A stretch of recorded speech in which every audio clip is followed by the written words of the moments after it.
Oi, boa noite. Vou apresentar aqui.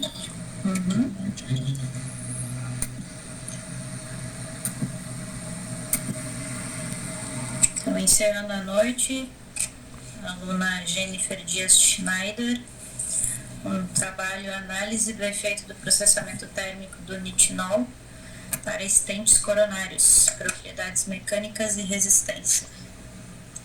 Jennifer, você tem 20 minutos, pode seguir a apresentação.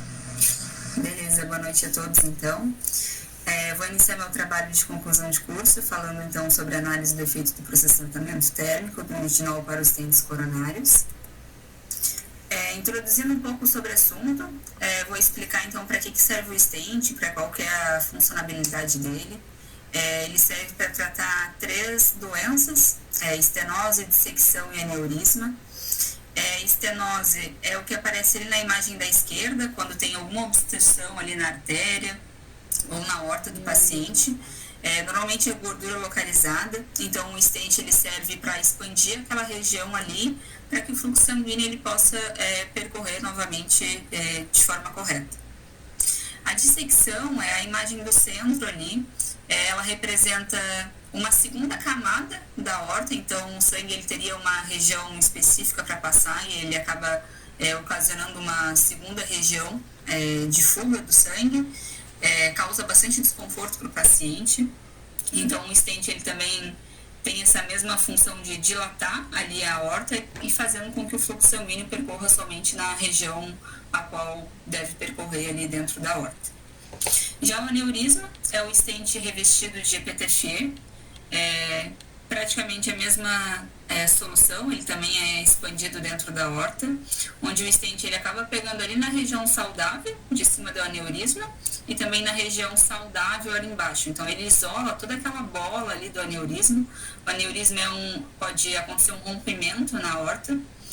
Quando acontece esse rompimento, não tem mais o que o médico fazer no paciente, ele infelizmente acaba indo a óbito. Então a ideia da endoprótese é fazer com que isole essa região que precisa ser tratada e o fluxo sanguíneo ele só percorre daí dentro do stent, ele não tendo mais nenhum contato ali com a região doente. Uma outra característica do stent, ele é implantado, para conseguir fazer na verdade o implante dele, ele é inserido dentro desse sistema de entrega, que é a imagem da esquerda, é um catéter de entrega. O stent ele é tracionado, fica num diâmetro bem pequeno para ser colocado dentro daquela bainha azul ali, que está demonstrando. E aí, com isso, é feita uma incisão de cerca de 20 milímetros na virilha do paciente, quando entra com essa bainha, e o produto ele é expandido lá na região que precisa ser tratado. Então, o stent ele acaba sendo uma substituição da cirurgia aberta. A cirurgia aberta já é uma cura desses tipos de doença, mas o paciente ele acaba ficando cerca de 30 dias após o procedimento no hospital, porque é cortado todo o peito, deslocado as costelas para conseguir acessar. É uma cirurgia de bastante risco, principalmente se tratando de pacientes idosos, que são os que mais requisitam esse tipo de prótese, né, de stent. Então o stent, o paciente ele acaba dando alta no dia seguinte após a realização do implante, tem muito menos possibilidade de acarretar alguma doença pós-operatório. Então, por conta disso, é tão importante o tratamento com stent vascular. O nitinol foi o material escolhido para ser utilizado nesse trabalho, por conta da sua superelasticidade e por conta da memória de forma. Como o stent ele é expandido dentro do corpo, ele precisa ter essa memória de forma para conseguir efetuar ali as ações que ele precisa realizar. Sobre o nitinol, ele é amplamente utilizado em stents por 3 razões principais: por conta da sua superelasticidade, da sua resistência à corrosão e também por conta da resistência à fadiga. Falando um pouco então sobre a superelasticidade do material, essa liga ela permite que o material sofra deformações muito elevadas, podendo ali chegar à capacidade de se deformar em 8%, e ainda assim ele retorna à sua forma original sem necessidade de aquecimento do material. Esse comportamento ocorre quando o nitinol está acima de uma temperatura de transição martensítica. Nessa condição, ele se encontra na fase austenítica ali, que é a fase superelástica do material. Em temperaturas abaixo de MF, estou falando as siglas ali que contém nos gráficos, o material está na fase martensística, que é a fase mais maleável do material, né, que é a fase que pode ser fácil deformar. E à medida que a temperatura ela sobe, que é quando ele ultrapassa a F ali, ele retorna à fase austenítica, recuperando a sua forma original do material. Essa mudança de fase, ela permite tanto a superelasticidade quanto o efeito de forma que o material precisa conter para executar as funções. Além disso, também, o nitinol ele tem excelente resistência à corrosão, o que no ramo biomédico, né, de engenharia biomédica, é essencial para que não possa, acarretar algum problema de saúde para o paciente. Em comparação com outros biomateriais que a gente também encontra na área médica, como o titânio, o cobalto, o aço inox, o nitinol ele acaba se sobressaindo por conta dessa superelasticidade e memória de forma que a gente encontra nesse tipo de liga. Falando um pouco sobre os materiais e métodos utilizados, os fios de nitinol foi de 0,4 milímetros, conforme o fabricante Fort Wayne, com laudo técnico. Foi realizada com formação manual em gabarito metálico. Posteriormente, vou apresentar um slide onde apresenta esse gabarito. E a gente realizou 3 grupos experimentais, que foi, 4 na verdade, um sem tratamento, só com um comparativo. Não foi possível realizar todos os testes nele, mas foi só realmente para um comparativo para o trabalho. O grupo 1 de tratamento térmico foi realizado com 400 graus, o tempo mínimo de 10 minutos, e foi realizado 12 amostras. O grupo 2, 450, e o grupo 3, 500 graus, então a única diferença que teve ali entre os grupos foi a temperatura. No TTCC1, eu tinha apresentado com 3 amostras em cada grupo, mas aí houveram comentários durante a apresentação. Eu levei isso para a empresa parceira, a qual me ajudou ali nas instruções dos testes, e também por conta do teste de fadiga, que eu vou apresentar posteriormente também, por ele ser um período muito longo para executar, e como o dispositivo ele poderia suportar 48 amostras, a gente optou então por utilizar 48 amostras para utilizar realmente tudo que podia durante aquele teste ali, por ele se tratar de ser um teste longo. Então, para realizar o trabalho, né, para realizar a fabricação desse dispositivo, foi tramada uma liga de nitinol no gabarito. O gabarito é essa imagem da direita. Feita de zigue-zague essa trama, tá? Conforme o desenho técnico da empresa. Posteriormente, eu tratei ele termicamente por 10 minutos na estufa. E depois foi resfriado o material naturalmente. Tem uma bancada específica para resfriamento do material, então eu disponibilizei esse material lá até ele chegar a uma temperatura aceitável de manuseio.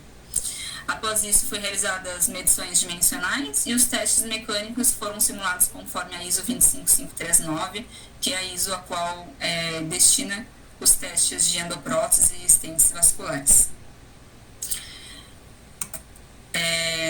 Então, para realizar, foi identificada as amostras com o código T1, T2, T3.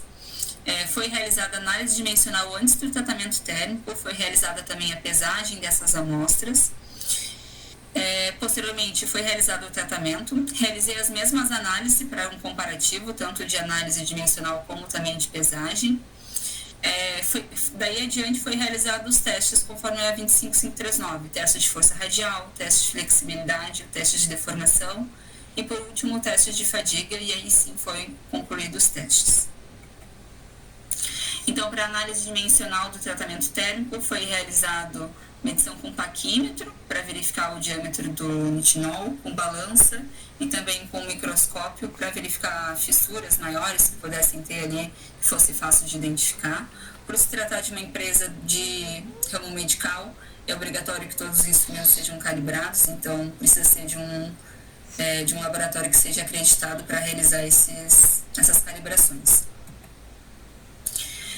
Para realizar, então, o teste de força radial, eu utilizei um equipamento de fabricação própria da empresa parceira, que realizou a realizar os ensaios. Ele funciona com uma cinta polimérica bem fina, conforme essa imagem que vocês conseguem visualizar, realizada no SolidWorks. Essa fita ela foi cortada a laser também. Essa cinta ela tem um desenho especial que faz com que as partes fiquem entrelaçadas, e com isso garante que o stage ele seja comprimido de uma forma homogênea, né? Que seja em todas as laterais dele ali seja comprimido. As extremidades dessa fita ficam presas em suportes, que são parafusados diretamente na máquina universal de ensaio. Denominei dessa forma, mas é um torno convencional. O dispositivo ele é acoplado a um trem de carga, então conforme o trem se movimenta, seja subindo ou descendo, a cinta aperta ou libera o stent. Esse movimento ele é controlado, né, que permite a gente medir essa força radial que o stent pode suportar. Para verificar isso, eu usei o dinamômetro ali para a gente conseguir visualizar a carga. Já no teste de flexibilidade, ele foi realizado em duas partes. A primeira parte foi essa parte do catéter. Então, a imagem da esquerda ali tem o pior caso que a gente pode encontrar de anatomia, que é uma anatomia bem curvada. Então, a gente colocou o stent dentro da bainha, né, dentro do catéter de entrega, e realizou ele, então, nessas curvaturas. Então, de forma visual, no momento que retirasse o dispositivo dali, se houvesse alguma quinca na bainha, conforme essa imagem da direita, estaria reprovado, porque dessa forma não é passível de aprovação na Anvisa de um dispositivo médico. Ele não pode conter esse tipo de quinca, né? Ele compromete a conformidade e a eficácia do material. Então, no momento que tivesse uma quinca de flexibilidade dentro do catéter de entrega, ele estaria reprovado. E depois, posteriormente, foi uma segunda etapa do teste de flexibilidade. O objetivo desse trabalho, desse ensaio, foi verificar se o stent ele se comporta quando precisa acompanhar as curvaturas anatômicas bem complexas. Para isso, eu fixei o stent no dispositivo de angulação, que é esse da imagem, e em seguida eu acoplei um transferidor de graus, que é esse que mostra em cima, e posteriormente uma célula de torque, o que nos permitiu medir tanto o ângulo quanto o esforço necessário para ele realizar essa flexão. A partir daí, eu realizei a angulação de forma gradual no stent, até ele atingir os 90 graus, que foi o estipulado. E além dessa etapa, eu também avaliei o raio mínimo que o stent consegue acompanhar sem sofrer deformações.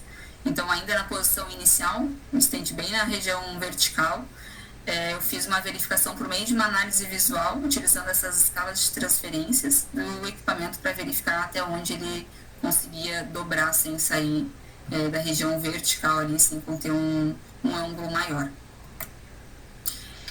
Já no teste de deformação, o objetivo desse ensaio é medir as características bem importantes do stent, que é a resistência à compressão e a sua capacidade de recuperação elástica após o carregamento, esse esmagamento que ele acontece durante o ensaio. Então, primeiramente, sobre o equipamento que ele foi feito, foi uma furadeira de bancada, também da empresa parceira, onde foi fixado um disco mesmo, esse disco branco que apresenta aí na imagem, na furadeira, usando um parafuso M5, e posicionando uma balança logo abaixo desse disco. Também foi colocado um termopar próximo à região onde a amostra seria presa, para garantir o controle da temperatura. Com tudo ajustado, eu iniciei então a compressão do stent. Para isso, eu movimentei o eixo vertical do equipamento. Então, durante todo o processo, eu mantive uma temperatura constante de 37 graus, que eu também consegui verificar essa temperatura com termohigrômetro. Já sobre o teste de fadiga, ele foi realizado conforme a norma 25539, que ela caracteriza que a falha no stent somente pode ser apontada no momento onde há uma fratura na estrutura de fato do stent, sabe? Quando ele perde a sua força radial. Então, a norma ela recomenda que a identificação desse teste, né, desses locais, seja nos pontos mais críticos do stent. E o teste de fadiga ele deve possuir equivalente à vida útil do dispositivo. Esse dispositivo tem cerca de 10 anos de vida, né, por se tratar de um dispositivo que é implantado. Então, isso dava mais ou menos 380 milhões de ciclos, o que é equivalente a quase 5 meses de ensaio. Então, para realizar esses 5 meses de ensaio, o equipamento ele foi desenvolvido pela empresa também, para reproduzir as condições de maneira controlada e mais reais possíveis com aquilo que ele vai ter que desempenhar no corpo humano. Então, o equipamento ele é composto por 2 bases com mancais fixadas em uma placa de alumínio, que é essa placa que vocês conseguem visualizar na imagem. No interior dos mancais passa um eixo que possui um rolamento com bucha deslocada de 0,2 milímetros em relação ao centro. Então, com essa excentricidade do eixo, é o que gera o movimento cíclico aplicado no stent. O stent, ele fica nesse banho térmico, que é essa caixa branca que vocês conseguem visualizar, que tem até a temperatura destacada ali. E ele fica preso na parte distal do stent. Então, a parte de cima, toda vez que o eixo sai do centro, o stent abaixa e levanta. E com isso, acaba repetindo ali o que é o fluxo sanguíneo, né? O fluxo sanguíneo ele não vai só para baixo, não vai só para cima. Ele acaba tendo essa oscilação. Então, o ensaio ele é justamente para tentar deixar mais próximo possível daquilo que o dispositivo vai realmente precisar desempenhar. O motor que foi utilizado, ele é preso numa viga em formato de U e fica alinhado ao eixo, garantindo que o movimento seja constante durante toda a execução do ensaio. Toda essa estrutura, como o motor, os mancais, o eixo, fica instalada sobre uma chapa colocada acima desse banho térmico que mantém uma temperatura de 37 graus. Para assegurar que durante todo esse tempo de ensaio fosse conforme os parâmetros definidos, eu utilizei um checklist diário onde foi verificada a temperatura com termômetro e também com termohigrômetro, ciclos por minuto só com a excentricidade dava um barulho sonoro onde a gente conseguia registrar, e também o nível de água do banho térmico. Então, no momento que chegava no limite ali definido, eu realizava essa adição de água ali para o banho não ficar totalmente sem água e não ser possível concluir o teste. Falando um pouco então dos resultados, não houve muita variação nas medidas iniciais e após o tratamento térmico. Como a gente pode perceber, foram bem significativas as mudanças de diâmetro, comprimento e massa. Não houve muita ausência de variações significativas realmente, como eu posso apresentar aqui no gráfico também. As medidas permaneceram bem próximas. Já no teste de força radial, observa-se que as amostras tratadas em 450 graus, que foi o grupo T2, ele apresentou a maior força radial média, que foi de 108 newtons, enquanto a condição de T3 apresentou um menor valor, que foi de 106. Então, no gráfico da esquerda aqui, a gente pode observar que a força radial ela aumenta conforme o oversize é aplicado ao stent. Ele cresce de 73% para 75%. O oversize é a diferença, por exemplo, a aorta tem 20 milímetros, o oversize, o stent utilizado vai ter que ter 24, vai ter que ser um pouco a mais, né, para que ele possa realizar a força radial ali. Então, essa diferença de diâmetro da aorta para o diâmetro do stent utilizado, esse oversize denominado. No segundo gráfico, além dos valores médios de força radial, vemos também a faixa de variação representada pelo desvio padrão ali. À medida que a deformação radial aumenta, ocorrem dois fenômenos importantes. Primeiro, uma maior transformação de austenita para martensita, induzida por tensão. E segundo, um aumento de resistência do material à compressão. Já no teste de flexibilidade, relacionado ao raio mínimo, ali, o torque e a recuperação, o grupo T2 foi o que menos se sobressaiu. O grupo T3 de 500 graus foi o que teve uma melhora ali nos resultados encontrados. E já nos testes de flexibilidade do catéter, onde era verificada a quinca ali na bainha, tanto o grupo T2 quanto o T3, ele foi aprovado, somente o grupo T1 e o de controle, que realmente apresentou um pouco de quinca, onde o material foi reprovado ali. Observe-se também que as medidas se mantêm bem definidas e amplitudes interquartis relativamente estreitas, indicando baixa dispersão dos dados, então a gente verifica ali que não teve muita diferença. Já no teste de deformação, o grupo T2 de 450 graus, ele apresentou um valor médio de força de 8,78, sendo considerado o resultado mais atrativo, pois sugere melhor equilíbrio entre resistência mecânica e recuperação. Já o grupo T1 ali foi o grupo que apresentou o menor resultado ali. No teste de fadiga, foi verificado com microscópio MEV as imagens antes do ensaio de fadiga e após o ensaio de fadiga, onde a gente conseguiu perceber que em alguns pontos havia oxidação do material. Porém, conforme condiz a norma 25539, o material ele só está reprovado no teste de fadiga no momento onde há uma fratura no estente, ou ainda quando ele perde essa força radial, que não é em nenhum desses casos aqui, né? Por mais que apareceu certas regiões que continha uma certa oxidação superficial, ainda assim o material ele não teve nenhuma fissura ou quebra durante os testes. Então, avaliando as normas de referências utilizadas, os critérios avaliados, os resultados eles foram sem anomalia, bem compatível, sem nenhuma falha observada e bem mantida. Então, todos os critérios ali de aceitação eles foram conseguido atingir ali. O tratamento T2 apresentou o melhor desempenho global, por mais que um dos testes ali ele não foi o melhor, que se sobressaiu, ainda assim o resultado final dele foi o melhor de todos, obteve uma maior força radial e flexibilidade. O grupo T3 de 500 graus, ele mostrou leve perda de recuperação elástica associada à sua possível oxidação. Todos os tratamentos mantiveram dimensões dentro da ISO 25539, indicando boa estabilidade geométrica. Apenas os ensaios de flexibilidade, onde tinha ali as características das quincas da bainha, que 2 grupos ficaram reprovados. O ensaio de fadiga, que foi os 380 milhões de ciclos, que foi basicamente os 10 anos que o dispositivo precisa desempenhar as funções, ele não apresentou trincas ou falhas, demonstrando alta resistência cíclica das amostras. Já passou. Como conclusão, então, o grupo T2 apresentou o melhor desempenho relacionado à recuperação média de 97% e também estava totalmente em conformidade com a ISO 25539.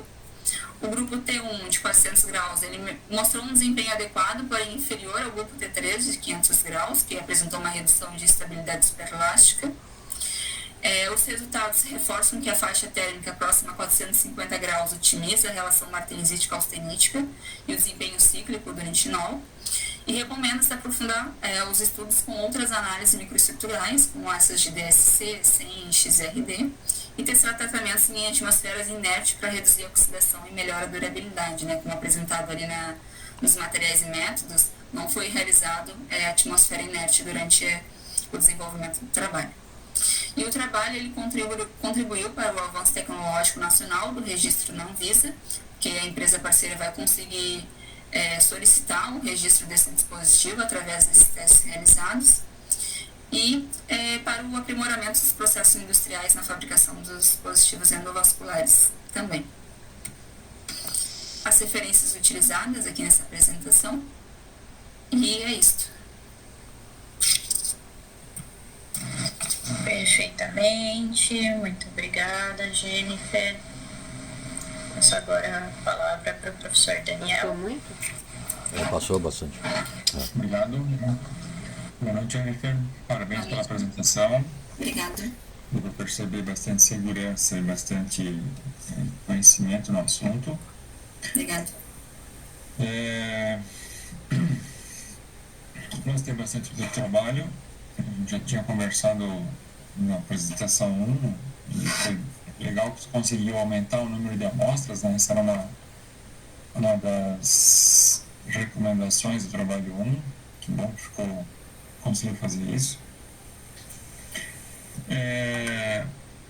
Eu tenho poucas considerações e o que eu quero perguntar para ti é o seguinte: sobre esses dados, os resultados encontrados foram muito próximos, né? Um ficou muito melhor, né? Então olha para o resultado 8.32 e o segundo melhor, ou o pior, era 7.68.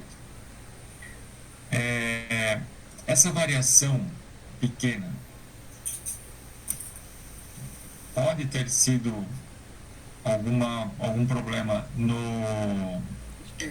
na aquisição dos resultados, na precisão dos dados, alguma coisa assim, não? Talvez, Possivelmente, mas como todos os instrumentos eles eram calibrados e também seguir todos os protocolos ali da empresa que já tinham sido utilizados para registrar outros produtos, eu acredito que tenha saído tudo ok mesmo. Imagino que tenha sido pela quantidade de tempo ali que não teve muita variação durante o tratamento térmico, somente foi poucas variações de temperatura também. Então acredito que por conta disso não deu tanta variação nos testes. E esses 400 graus, ele é uma temperatura indicada pelo fabricante, pela literatura para fazer tratamento térmico nesse material, no nitinol, não? Sim, ele é o que foi mais encontrado na literatura, em outros trabalhos acadêmicos. E tu conseguiu pesquisar outros registros de patente para saber como é que eles conseguiram, que temperatura que eles avaliaram esses tratamentos, ou não é possível encontrar isso? Eu somente encontrei patentes dessa própria empresa mesmo. Entendi.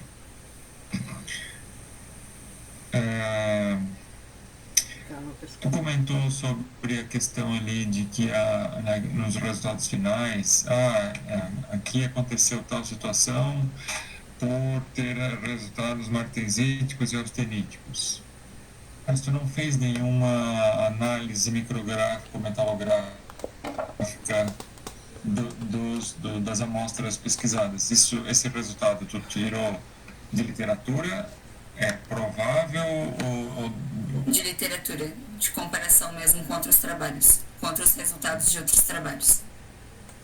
Acho que era legal deixar claro isso, não tem problema, mas tipo assim, essa literatura, isso, referenciar. Então, esse resultado provavelmente foi devido à microestrutura martensítica austenítica, como demonstrado no trabalho tal, referencial, né? Mesmo que seja uma conclusão, porque tu não apresentou nenhuma análise metalográfica disso ali. Então, para a gente poder ter essa referência. Beleza. Comparação. E tu comentou que esse equipamento, esses stands, eles vão ser com esses dados que estão aí, vão ser enviados para aprovação, é isso? Isso. E qual que é a probabilidade dessa aprovação acontecer com esses resultados que estão apresentando? Como é que está a expectativa disso da empresa e tua, de como é que funciona isso, esse processo de aprovação? A gente precisa apresentar conforme essa norma, né, a 25539, então conforme os critérios já estabelecidos na norma, no momento em que tu encontra um resultado que ele seja favorável e tu mostre a metodologia utilizada, eles conseguem sim aprovar o registro. Mesmo que seja por ensaios com equipamentos que não são...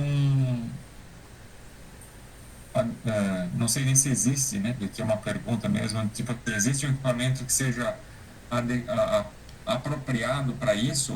Eu usei uma placa numa furadeira, usei um torno, uma prendeira de coisa. Existe algum equipamento próprio para isso? Ou os outros ensaios, os outros equipamentos também foram, os produtos também foram aprovados, seguindo essa mesma linha de ensaios, né? Porque seguindo essa mesma linha de ensaios. Em alguns inclusive nem foram realizados ensaios, só foi com referência bibliográfica mesmo, e apresentando o produto, a composição do produto, que era muito parecida com produtos já no mercado. A Anvisa aprovou também sem precisar dos resultados dos testes. Então a probabilidade de aprovação e a expectativa da empresa, esse teu trabalho é alta. Sim. Que legal. Parabéns pelo teu trabalho. Obrigada. E sucesso aí Obrigada, na condução aí. Obrigado, professora Paloma. Muito obrigada, professor Marcelo. Passo agora a palavra para o professor Daniel. Perdão. Passo agora a palavra para o professor Marcelo. Ok. Jennifer, parabéns pela tua... Agora eu vou começar a latir aqui, sincronizado aqui. No caso é assim. Parabéns pela tua apresentação, Jennifer. Tá? Fizeste uma apresentação bem limpa, bem clara, objetiva. Estava firme naquilo que estava apresentando, né? Sinal de que conhece bastante já do assunto, né? Trabalhas com isso. Então, a gente fica feliz em ver, né, o resultado de um trabalho que levou um certo tempo para ser concluído, né? Trazer esses dados para a gente. Obrigada. Apontamentos sobre o trabalho escrito, tá? Procurar padronizar ali a questão da citação das figuras, né? Todas elas estão numeradas, mas algumas tu citas o número, outras não. Então, manter o padrão, né? Conforme pode ser observado na figura número tal, aí o fato A ocorrendo na figura e aí a figura na sequência. Para fazer sentido do porquê da gente colocar número, né? Nas figuras serem numeradas. Curiosidade ali, tá, essa pergunta depois, tem ali uma figura, que é a figura número 15, ali ela está particionada em A, B, C, D, aí citar, né, descrever o que é o A, o que é o B, que instrumento que é o A, que instrumento que é o B. Os fluxogramas ali, que apareceram aqui na tua apresentação, tem o 21 e 22, eu achei a fonte muito pequenininha, se for imprimir vai ficar ruim de ler, né? No computador a gente consegue dar um zoom, mas se for imprimir vai ficar ruim de enxergar. Assistisse a outra banca ali, né, da Débora e do Henrique, né? Então tu já mencionou na tua apresentação a questão de que a instrumentação toda ela precisa ter certificado de calibração, né? Então, assim, se tem, eu vou pedir para ti que tu coloques, então, no teu trabalho, tá, esses certificados. Por quê? Né? Porque isso aí vai reforçar mais ainda os resultados que tu encontrou. Né? Tá. Eu fiz tudo que eu medi, tudo que eu, né, fiz o controle dimensional, todos eles, está aqui a documentação técnica referente a esses instrumentos. Ou seja, quem for replicar esses teus ensaios vai ter que encontrar obrigatoriamente o mesmo resultado se utilizar a mesma resolução do instrumento que tu utilizou. Fim de conversa. Não tem, né, ainda mais que você está mandando isso para ser validado. Né? Então, não tem como alguém derrubar o teu laudo, o teu parecer técnico, tá? Se você tiver essa comprovação. Inclusive aquilo que o Daniel mencionou ali, que eu anotei aqui do processamento térmico ali, do nitinol ali, essa questão da caracterização do material, né? Assegurar que o material está dentro das características previstas conforme norma, né? Para não ter nenhum questionamento aí que venha a levantar alguma dúvida de dizer não, isso não foi garantido. Não, está garantido, está aqui, está demonstrado, né?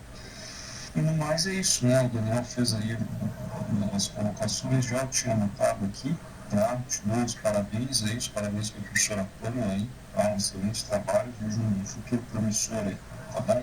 Obrigada. Muito obrigada, professor Marcelo. Nos vemos então na salinha dos professores e logo voltamos.